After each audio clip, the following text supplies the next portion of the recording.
satu perintah Allah kepada kita, kepada saya, kepada saudara sekalian, dan jamaah yang Allah muliakan, adalah beribadah dengan ikhlas, bukan hanya ibadah saja. Nah, timbul pertanyaan, apa yang dimaksud dengan keikhlasan? Sekali lagi, apa yang dimaksud dengan keikhlasan? Saudaraku yang Allah muliakan, keikhlasan secara bahasa itu memiliki beberapa makna. Jadi secara bahasa, secara etimologi memiliki beberapa makna. Dan ini penting, karena banyak orang bicara ikhlas itu tidak tahu apa itu ikhlas. Dan seringkali kan kita juga bingung, bedanya ikhlas sama ridho kepada Allah itu apa sih Ustadz? Nah, pertanyaan-pertanyaan seperti itu positif. Nah, akar masalah agar kita bisa membedakan apa itu ikhlas, apa itu ridho nantinya, apa itu pasrah, apa itu qanaah, maka kita harus tahu definisi kata-kata tersebut mulai dari arti secara bahasa. Mulai dari arti secara bahasa. Arti ikhlas secara bahasa itu bisa bermakna murni. Bisa bermakna murni atau memurnikan sesuatu. Jadi kalau kita katakan mengikhlaskan niat, berarti memurnikan niat. Jadi ikhlas bisa bermakna murni. Sekali lagi catat baik-baik, ikhlas itu bermakna murni, memurnikan sesuatu atau membersihkan sesuatu. Bisa bermakna jernih, bersih, itu keikhlasan. Jadi murni, bersih, jernih, dan yang semakna dengan itu. Dan ini pakar bahasa yang mengatakan ikhlas itu murni, itu seperti Al-Imam Ibnu Faris, seperti Al-Imam Ibnu Manzur,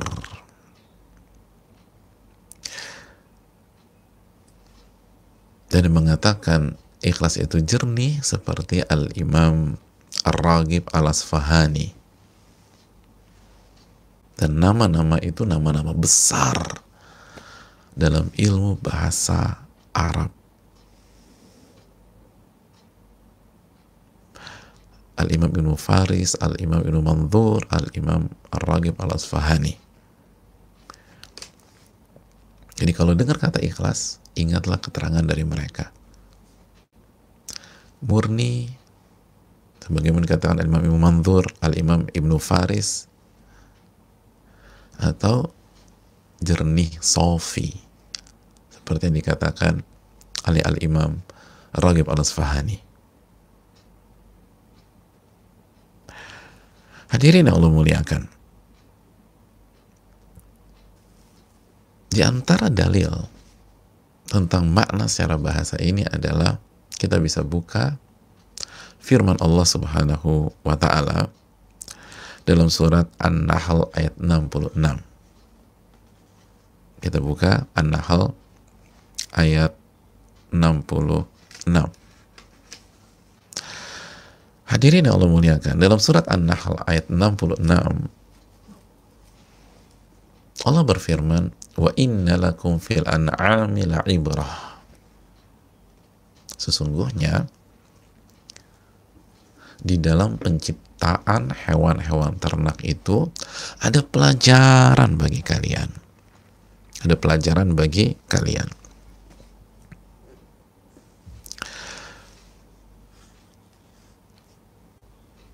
Loh, kok dari ikhlas larinya ke hewan ternak, Ustaz? Sebentar dulu, kita lagi menjelaskan ikhlas secara bahasa. Apa pelajaran dan apa hikmah, apa ibrah dari penciptaan hewan-hewan ternak itu, salah satunya kata Allah Subhanahu wa taala, nusqikum mimma fi butunihi min baini farthin wa damin labanan khalisan sa'igan lisyaribin.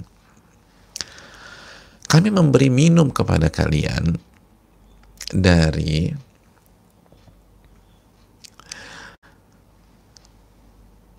sesuatu yang berasal dari perut hewan-hewan ternak itu. Dan menariknya, salurannya di antara di antara darah dan kotoran, atau kotoran dan darah. Apa hal itu? Labanan, susu, khalisan, lihat, khalisan,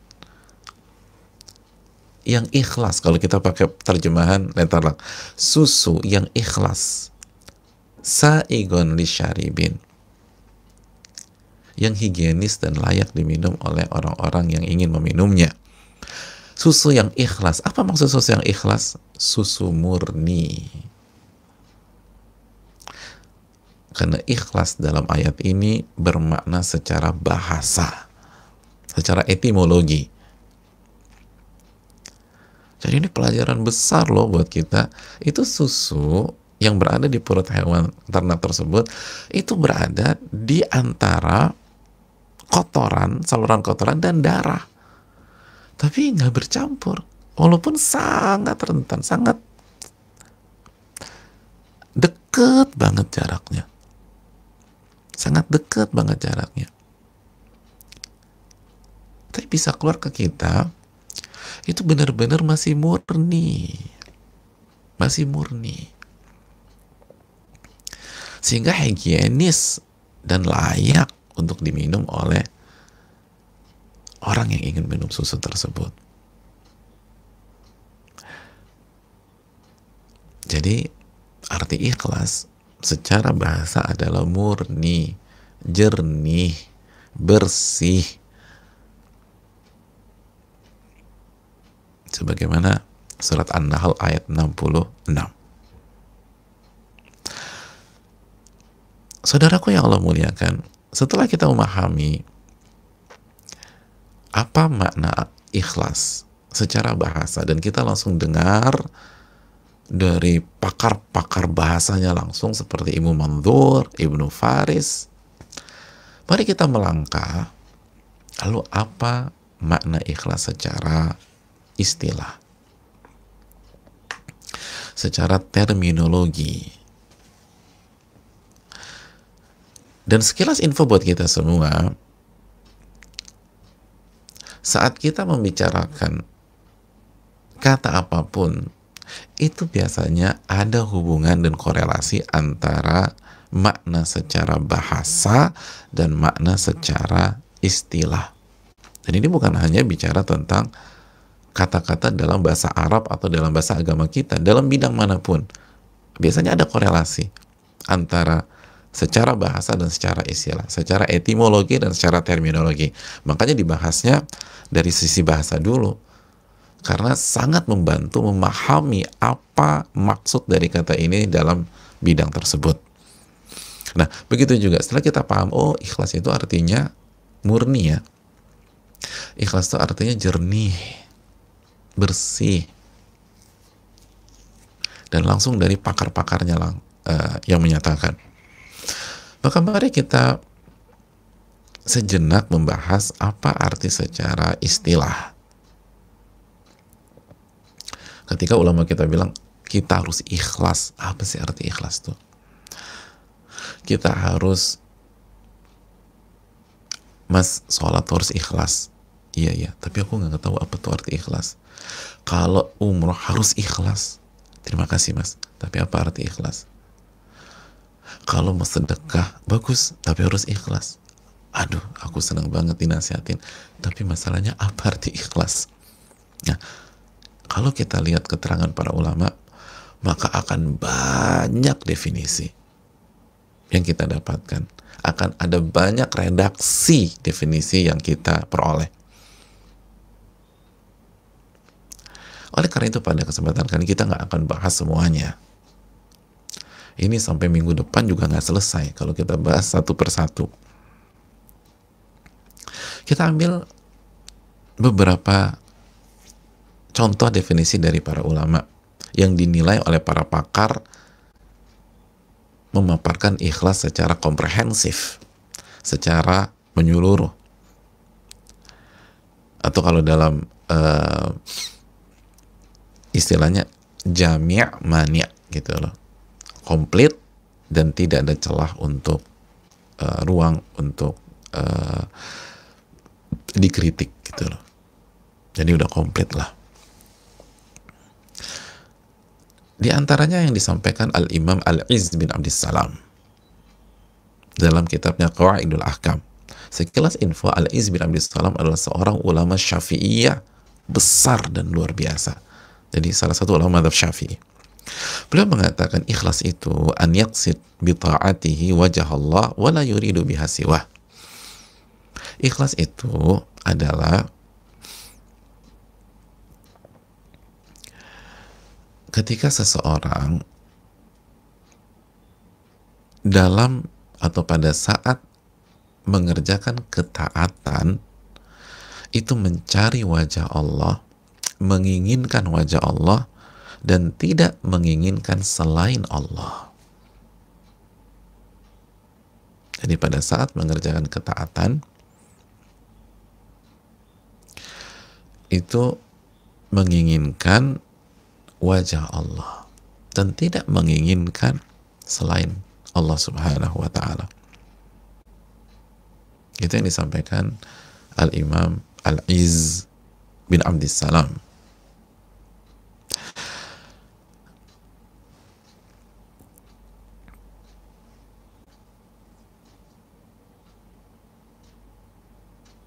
Saudaraku yang Allah muliakan,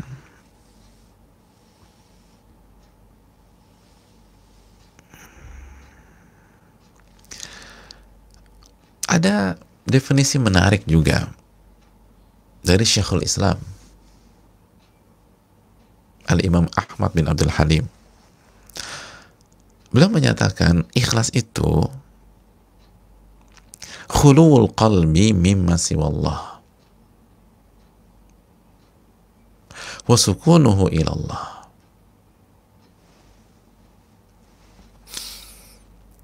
Khuluwul qalbi,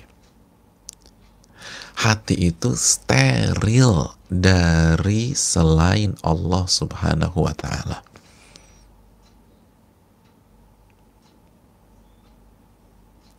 Hati itu steril, bersih dari selain Allah Subhanahu wa ta'ala.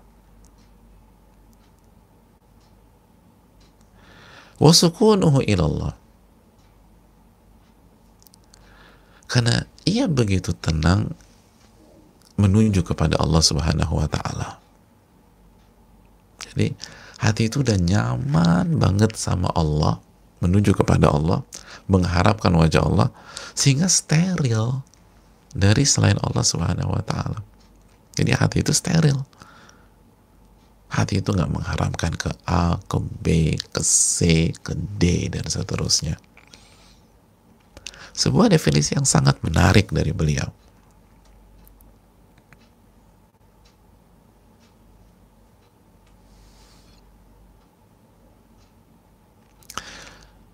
Satu lagi dari Al-Imam Ibnul Qayyim. Rasanya kalau bicara tentang keikhlasan atau amalan hati, nama ini harus dilibatkan, saudaraku. Al-Imam Ibnul Qayyim rahimahullah. Beliau mengatakan ikhlas itu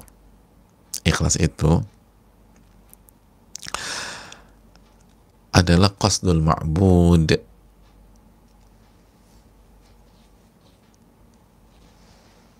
wahdahu atau wahdihi bita'abbud.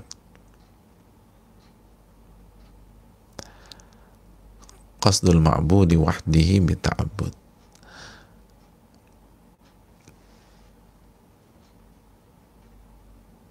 menginginkan Allah semata dengan beribadah kepadanya.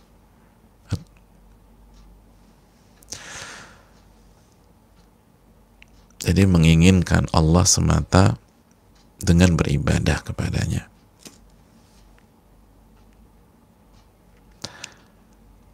Hadirin yang Allah muliakan,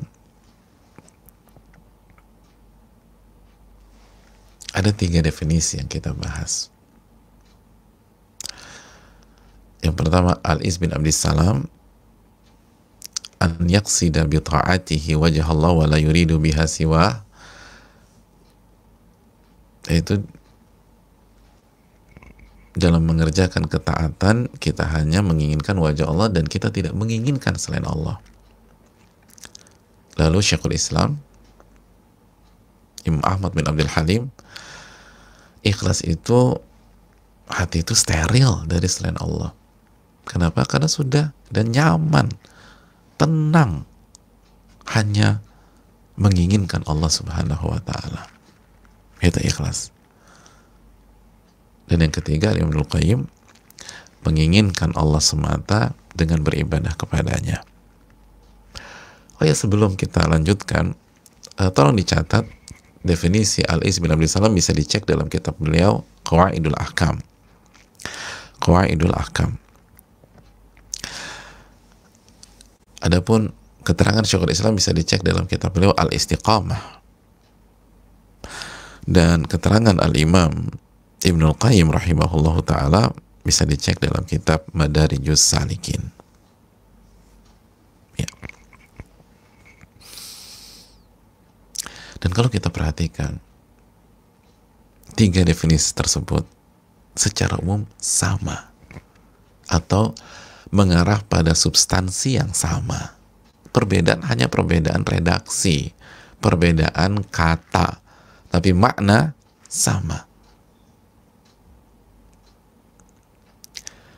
Itu hanya menginginkan Allah Subhanahu wa ta'ala pada saat kita beribadah.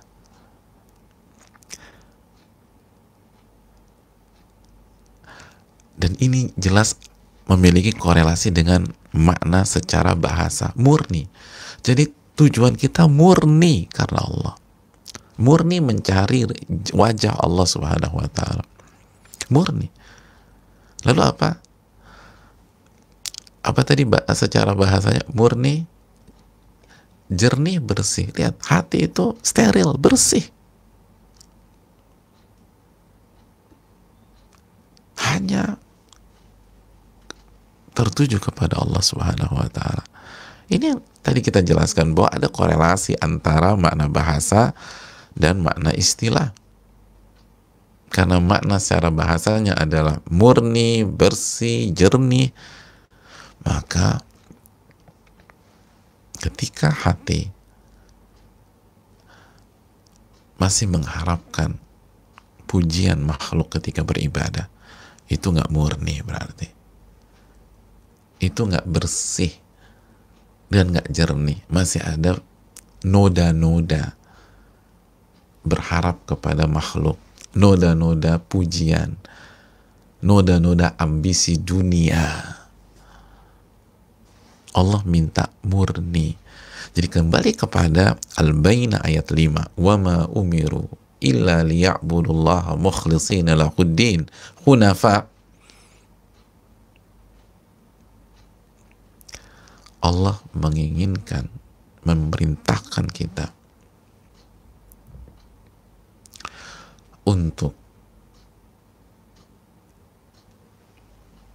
ibadah dan memurnikan ibadah hanya mencari wajah Allah.